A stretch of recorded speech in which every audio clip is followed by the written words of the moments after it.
তো লাগছে। চলছে না কেন? একটু বাড়ি মেরে দেখো তাহলে। গেছে মনে হয় ব্যাটারি। ব্যাটারি নেই নাকি সুভাষিস? চলছে। আরে এইভাবে কেউ চেক করে নাকি মেরে মেরে? দেখো এইটা চলে হচ্ছে ইনফ্রারেডে। তোমার এখানে এই যে আলো বেরোচ্ছে তুমি দেখতে পাচ্ছ? দেখতে পাচ্ছ না তো?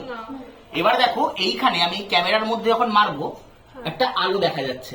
যারা ওপারে দেখছে তারা কিন্তু একটা আলো দেখতে পাচ্ছে, কিন্তু তুমি দেখতে পাচ্ছ না, কারণ তোমার চোখ ইনফ্রারেড ক্যাচ করতে পারে না। কিন্তু এই মোবাইলে সেটা ক্যাচ করা সম্ভব। সবাই দেখতে পাচ্ছ এখানে? তো এই যে আলো দেখো, এখানে এসিও চলে গেছে। তার মানে কি? তার মানে হচ্ছে এখান থেকে যে আলোটা বেরোয় ইনফ্রারেড রশ্মি, এবং এই ইনফ্রারেড রশ্মি আমরা কিন্তু খালি চোখে দেখতে পাই না। তাহলে একটা প্রশ্ন পরীক্ষার তোমার কনফার্ম হয়ে গেল যে রিমোটের থেকে কোন রশ্মি বের হয়? ইনফ্রারেড, যেটা আমাদের চোখে রেডিয়েশনে, এই রেডিয়েশন আমাদের চোখে ধরা পড়ে না। থ্যাংক ইউ এক্সারসাইজ চালিয়ে দেওয়ার জন্য। ওয়েলকাম। তাহলে তোমরা বলো কমেন্টে যে আমরা 7খানা রশ্মি দেখতে পাই, 7খানা রশ্মি আমাদের চোখে ভিজিবল। সেই 7খানা রশ্মি কি কি কমেন্ট বক্সে কমেন্ট করে জানাও।